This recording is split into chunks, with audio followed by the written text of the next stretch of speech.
This is Ananthakrishnan, Naveen. രണ്ടുപേരും തയ്യാറെടുത്ത് വന്നിരിക്കുകയാണ്. അതെ. അമ്മാവ അവര് രണ്ടും കൽപ്പിച്ചിരിക്കുകയാണ്. അമ്മാവൻ വല്ലതും കൽപ്പിച്ചിരിക്കുന്നുണ്ടോ? ഞാൻ മൂന്നും കൽപ്പിച്ചാ വന്നുകൊണ്ടിരിക്കുന്നത്. ആ എന്നാ വിസിലേ.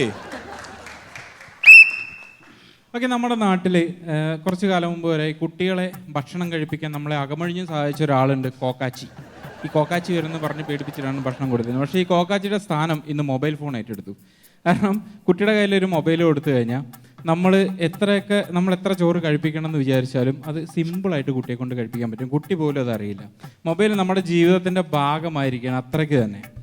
അപ്പോൾ ഞാനൊരു ദിവസം വളരെ അത്യാവശ്യമായിട്ട് എൻ്റെ ബൈക്കിൽ ഇങ്ങനെ പോയിക്കൊണ്ടിരിക്കുകയാണ്. ഇതിൻ്റെ ഇടയിൽ എൻ്റെ മൊബൈൽ റിങ് ചെയ്തു.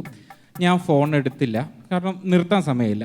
വീണ്ടും റിങ് ചെയ്തു, എടുക്കുന്നില്ല. അങ്ങനെ ഒരു 4-5 തവണയായപ്പോൾ എനിക്ക് മനസ്സിലായി ഏതോ അത്യാവശ്യക്കാരാണെന്ന്. അപ്പോൾ ഞാൻ വണ്ടി നിർത്താതെ തന്നെ ഫോൺ അറ്റൻഡ് ചെയ്തു.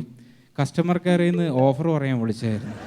എൻ്റെ കഷ്ടകാലത്തിന് ഇതൊരു പോലീസുകാരൻ കണ്ടു, ഫൈൻ അടയ്ക്കേണ്ടി വന്നു. അന്നത്തെ ദിവസത്തെ രാവിലെ തുടക്കം അങ്ങോട്ട് പോയി കിട്ടി. ഇതെല്ലാം കഴിഞ്ഞ് ഞാൻ വൈകുന്നേരം വീടെത്താണ്. വീട്ടിൽ അതിനേക്കാളും വലിയ പ്രശ്നം. കാര്യം എന്താണെന്ന് വെച്ച് കഴിഞ്ഞാൽ രാവിലെ വന്ന 5 കോളിൽ അവസാനത്തെ മാത്രമായിരുന്നു കസ്റ്റമർ കെയർ. ബാക്കി മുഴുവൻ എൻ്റെ ഭാര്യ വിളിച്ച കോളായിരുന്നു. അന്ന് എനിക്ക് കോളായി. ഈ മൊബൈലിൻ്റെ ദൂഷ്യവശം എന്താണെന്നുള്ളത് എനിക്ക് കൃത്യമായിട്ട് അന്ന് അങ്ങോട്ട് മനസ്സിലായി. പിന്നെ ചില ആളുകളുണ്ട്, ഫുൾ ടൈം മൊബൈൽ നോക്കി നടക്കുന്ന ആൾക്കാരുണ്ട്. ചുറ്റൊന്നുമില്ല, അവർ നമുക്ക് നേരിട്ടൊന്നും പറയാൻ പറ്റില്ല. നമുക്ക് എന്തെങ്കിലും പറയണമെങ്കിൽ വാട്സപ്പ് ചെയ്യണം, എന്നാലും റിപ്ലൈ കിട്ടുള്ളൂ. ഇത് പറഞ്ഞപ്പോഴാണ് കുറച്ച് കാലം മുമ്പ് നടന്നൊരു സംഭവമാണ്.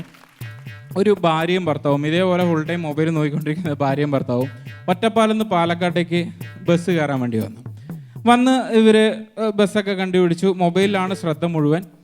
ഭാര്യ ഫ്രണ്ട് ഡോറിൽ കൂടെ കയറി, ഭർത്താവ് ബാക്ക് ഡോറിൽ കൂടെ കയറി. വണ്ടി എടുത്തു, വണ്ടി പാലക്കാടെത്തി. ഭാര്യ നോക്കുമ്പോൾ ഭർത്താവിനെ കാണാനില്ല. ആകെ പ്രശ്നമായി. ഭാര്യ വേഗം ഭർത്താവിൻ്റെ ഫോണിലേക്ക് വിളിച്ചു. ഭർത്താവുണ്ട് ഗുരുവായൂർ നിൽക്കുന്നു. സംഗതി എന്താണെന്ന് വെച്ചാൽ അന്ന് ഈ മിനി ബസ്സുള്ള സമയമാണ്. ഈ 2 മിനി ബസ് ഇങ്ങനെ ലൈനായിട്ട് ഇട്ടിരിക്കുകയായിരുന്നു. ഭാര്യ ഫ്രണ്ടത്തെ ബസ്സിലും കയറി, ഭർത്താവ് ബാക്കത്തെ ബസ്സിലും കയറി. 2 വഴിക്ക് പോയി. ഈ മൊബൈലിനെ പറ്റിയുള്ള ഇങ്ങനെയുള്ള കുറ്റങ്ങൾ നിങ്ങളുടെ മുന്നിൽ നിന്നിട്ട് വലിയ ആളായിട്ട് ഞെളിഞ്ഞു എന്ന് പറയണം ഞാനും, എൻ്റെ മുമ്പിലിരിക്കണം നിങ്ങളെല്ലാവരും. ഇപ്പോഴും ഒരു ഗ്യാപ്പ് കിട്ടിയ അപ്പം മൊബൈൽ എടുത്ത് നോക്കുന്നുള്ള വലിയൊരു സത്യമാണ്. നമുക്ക് ഫ്യൂ സെക്കൻഡ്സ് ബാക്കിയുണ്ടെന്ന് പറയാം. നമ്മൾ അടുത്ത ആളിലേക്ക് പോകുന്നു. അനന്തകൃഷ്ണൻ. നമസ്കാരം ചേട്ടാ. എൻ്റെ പേര് പോലെ തന്നെ അനന്തമായ കേൾവിശക്തിയാണ് എനിക്ക്. ഞാൻ നന്നായിട്ട് കേൾക്കും. ആദ്യം അമ്മയുടെ കയ്യിൽ നിന്ന് കേൾക്കുമായിരുന്നു, പിന്നെ അച്ഛൻ്റെ കയ്യിൽ നിന്ന് കേൾക്കുമായിരുന്നു. അത് കഴിഞ്ഞ് സാർമാരായി, ടീച്ചർമാരായി, പിന്നെ നാട്ടുകാരായി. അങ്ങനെ എൻ്റെ ഈ കേൾവിശക്തി അറിഞ്ഞ് എൻ്റെ ഫ്രണ്ട് ചാക്കോ എനിക്ക് സജസ്റ്റ് ചെയ്തു ക്ലബ് ഹൗസ്. പറ്റിയ സ്ഥലമാണ് ചേട്ടാ. ഞാൻ അവിടെ ചെന്ന് കയറി കൊടുത്തു. അവിടെ ചെന്നപ്പോൾ തന്നെ പെരുന്നാൾ പോലെയാണ്, ചർച്ചകളുടെ ബഹളമാണ്. അത് ഒരു ചർച്ച എന്നൊക്കെ പറഞ്ഞു കഴിഞ്ഞാൽ നമുക്ക് ഒരു കവലപ്രസംഗം കേൾക്കുന്ന പോലെയാണ്. പക്ഷെ ഒരു കവലപ്രസംഗമൊക്കെ നമുക്ക് കേൾക്കാം. ഒരു 10-32 കവലയൊക്കെ ഒരു സ്ഥലത്ത് കൊണ്ടുവച്ചാൽ നമ്മൾ എങ്ങനെ ഇത് മുഴുവൻ കേൾക്കും?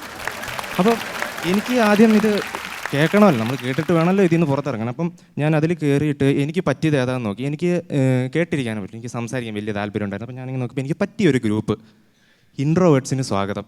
അവൻ പറഞ്ഞു കൊള്ളാം, കേട്ടിരിക്കാം. കയറി കഴിഞ്ഞ് ഒരു 10-15 മിനിറ്റ് ഇരുന്ന് ചേട്ടാ, ആരും ഒന്നും മിണ്ടുന്നില്ല. ഞാനിങ്ങനെ ഇറങ്ങി പോകുന്നു.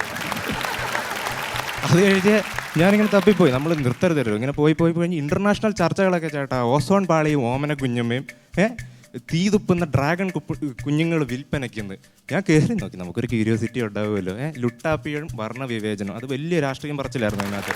അപ്പോൾ ഞാനിങ്ങനെ പറഞ്ഞ് നോക്കി പോയപ്പോൾ എനിക്ക് വേറൊരു ഇൻട്രസ്റ്റ് വന്നു. നോക്കിയപ്പോൾ ചൊവ്വയും ചൊവ്വാദോഷവും ഒരു ജോത്സ്യനിരുന്ന് ഭയങ്കരമായിട്ട് പറയുന്നു. ഞാൻ കയറിയ പുള്ളി ചന്ദ്രനിൽ ചോദിയിൽ ഭീതി, ചോദിച്ച് വന്നവൻ കണ്ടം വഴി ഓടി.